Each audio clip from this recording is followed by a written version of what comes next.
Þá til Reykjavíkur. Búist við að borgarráð afgreiði sölu á skuldabréfi Magma Energy á morgun fyrir tæpa 9 milljarða króna. Borgarfulltrúi Sjálfstæðisflokksins telur að þetta sé versti hugsanlegi tímapunkturinn til að selja bréfið. Orkuveita Reykjavíkur seldi hlut sinn í HS Orku árið 2009 eftir að samkeppnisyfirvöld settu skorður við eignarhaldinu. Kaupandinn var kanadíska fyrirtækið Magma Energy í gegnum dótturfélag í Svíþjóð en salan var afar umdeild. Hluti verðsins var greiddur með skuldabréfi sem Magma í Svíþjóð gaf út. Orkuveitan hefur átt bréfið síðan þá. Verðmæti bréfsins ræðst að hluta af álverði. Áramót var það metið á 9,7 milljarða króna en í mars hafði það lækkað í 9 milljarða. Hinn 21. júní síðastliðinn samþykkti stjórn Orkuveitunar hins vegar að taka tilboð upp á 8,6 milljarða króna í bréfið. Í tilkynningu á vef Kauphallarinnar segir að salan þjóni þeim tilgangi að bæta lausafjárstöðu Orkuveitunar og draga úr áhættu af því að eiga svo mikla fjármuni í einu óskráðu skuldabréfi. Búist við því að sala bréfsins verði afgreidd á fundi borgarráðs á morgun. Ég held að þetta sé eftir vill versti tíminn til að selja svona bréf, það sé núna. Hluta verðmæti bréfsins liggur í álverði. Álverði mjög lágt þessar myndir og þetta mun líka gæti aukið gjaldeyrismisvægi í efnahag Orkuveitunar. Þannig að ég er algjörlega hlynntur því að selja þetta bréfi viðunandi verðfæst. En mér sýnist að ef slík ákvörðun yrði tekin nú, það væri verið að selja við verstu hugsanlegu aðstæður. Kjartan telur að með því að bíða gæti fengist mun meira fyrir bréfið. En það gæti verið milljarða króna tefla í því sambandi. Dagur B. Eggertsson, formaður borgarráðs, sagði í samtali við Fréttastofu að trúnaður ríki gögnmálsins þangað til borgarráð hefur lokið umfjöllun sinni málið. Hann ætli því ekki að tjá sig fyrir að loknum fundinum á morgun. Borgarráð samþykkti í dag að selja skuldabréfi í Magma fyrir rúmlega 8 milljarða króna. Ekki nákvæmlega vita hver kaupandinn er. Valur Grettisson veit meira. Saga skuldabréfsins spannar í raun 4 ár. Bréfið var gefið út af Magma Energy árið 2009 og var það hluti af greiðslu fyrir hlut Orkuveitunar í HS Orku. Á bakvið bréfið stendur við í hlutabréfum í HS Orku. Tilboðið sem borgarráð samþykkti í dag var upp á 8,6 milljarða. Sjóður á vegum Landsbréfa hyggst kaupa bréfið með fyrirvara fjármögnun og heldur nú samningaferli við sjóðinn áfram. En það er ákveðin áhætta sem fylgir sölunni enda álver lágt. Það er eitt af því sem hefur verið metið í þessu. Hvort álver sé líklegt til að hækka aftur eða lækka jafnvel enn frekar. Og það er ein af áhættunum í þessu máli. Borgarfulltrúar minnihlutans hafa gagnrýnt söluferlið harðlega út af mikilli leynd. Reglurnar kveða einfaldlega bara á það að allir eigi að fá allar upplýsingar jafnt. Þorleifur Gunnlaugsson, varaborgarfulltrúi Vinstri grænna, gagnrýnir söluna, meðal annars vegna þess að það er óljóst hver raunverulegur kaupandi er. Það veit enginn hver er að bjóða í þetta og það getur alveg eins verið Jón Jónsson eins og Pétur Uljónovits Núbá eða sjálfur Ross Beatty. Hver er að kaupa þennan hlut?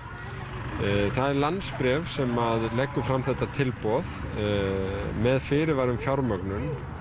Þeir munu hafa stofnað félag sem að ýmsir munu koma að og það er það sem er ófrágengið þeirra megin.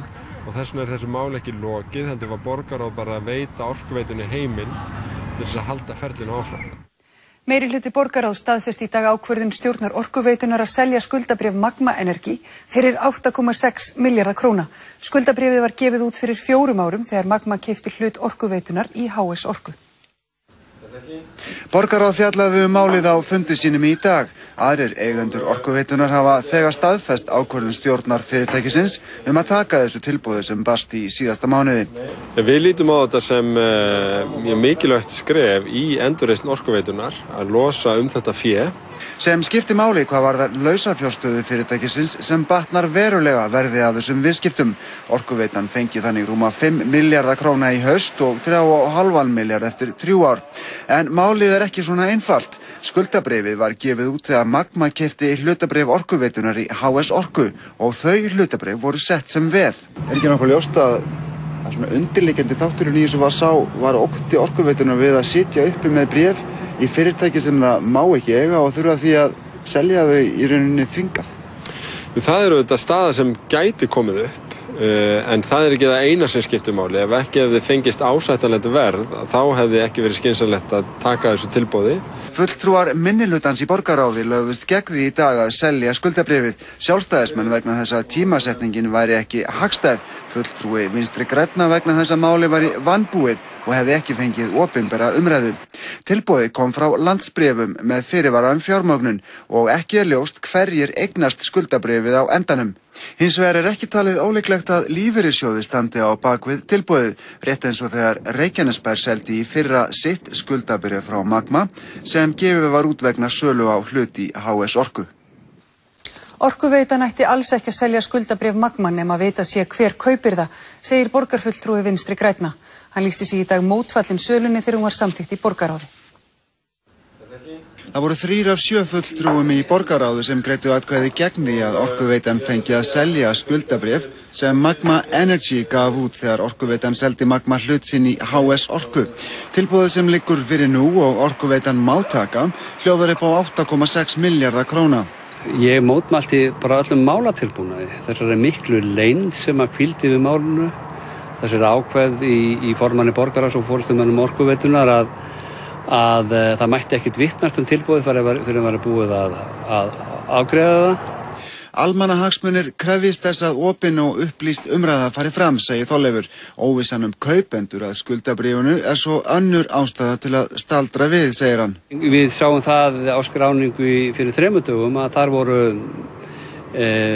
fólk á svo kallari utangangskrá sem þá erlendir aðilar með íslenska kennitölu til að stunda viðskipti. Þannig að við vitum ekkert hverjir að kaupa þetta og það skiptir máli. Það getur verið Pjótr eitthvað eða Núbó eða bara Ross Beatty eða bara Jón Jónsson.